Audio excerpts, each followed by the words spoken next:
But the one thing about 700 Varick Street is this place definitely has its own like paranormal energy in this place by far. A few stories I can tell you. We used to have an old jukebox sitting over there, the old school ones. You just push the buttons and the pages would flip and whatnot. So I'm standing at that tap over there, the far tap, and nobody is standing at the jukebox, and it's on, and the pages are flipping. I'm like, wow, that's so weird, you know? And they're flipping and flipping, and I'm like, hey, you see that? And as soon as somebody looks over, it stops. I'm like, you're crazy, Z, you're crazy. No, I'm telling you, the freaking jukebox pages were flipping. Another time I was bartending for a Hamilton College party that we had. Place is packed, and Johnny Mac, my security guard, I tell him, I said, Johnny, somebody just went in my office. I just saw somebody go in the office. You see what's going on there? He says, yeah. He goes back there. He goes, there's nobody in your office. I said, no, I'm telling you. I just saw somebody go in the office. 10 minutes later, I see somebody, back when I had longer hair, looked just like me from behind, shut that door and go into my office. I said, Johnny, somebody's in my office. Go in there, check. So he runs, goes in there. It's like, dude, you're crazy. There's nobody in your office. I just saw the door shut. I said, you're crazy. Then another time we get Drunk Caveman in here one time, right? Drunk Caveman's trying to tell a joke. And Drunk Caveman cannot get the joke out at all. And he's stumbling over his words, and he's just drunk, and he's falling all over. And he finally gets to the punchline, which took forever for him to finally get it out. And as soon as he gets to the punchline, out of nowhere, I hear a drum roll, a drum beat. You know, the out of nowhere. I'm like, wow, that's pretty weird.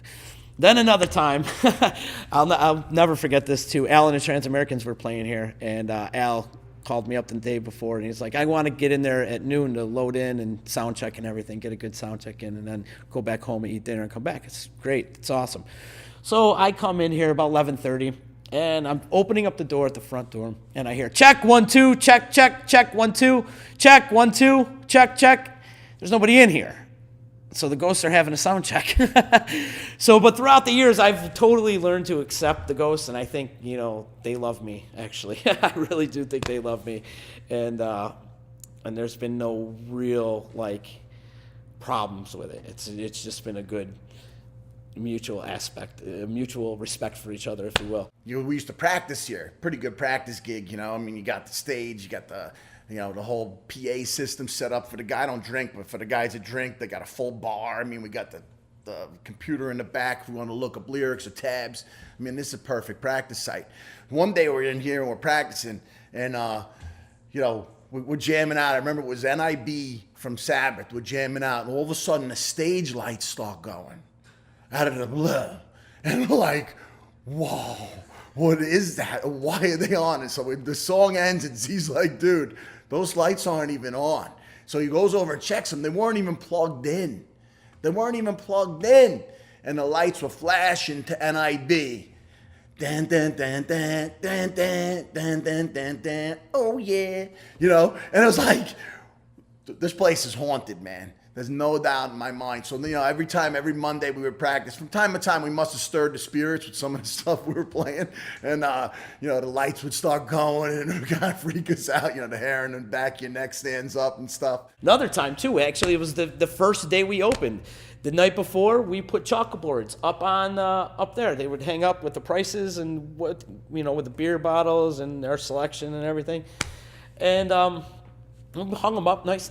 And the next day I come in, and they're all erased. They were erased, completely erased. And I was like, wow, that's crazy. That was actually our first experience with the ghosts, I think.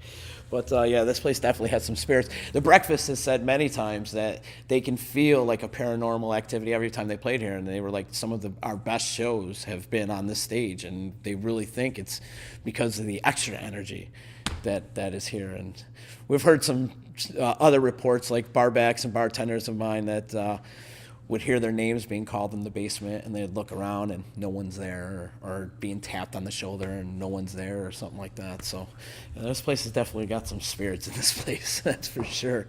I'm going to miss the ghosts, I'll tell you that. I really am. I'm going to miss the ghosts. But hopefully they'll follow me in my new venue.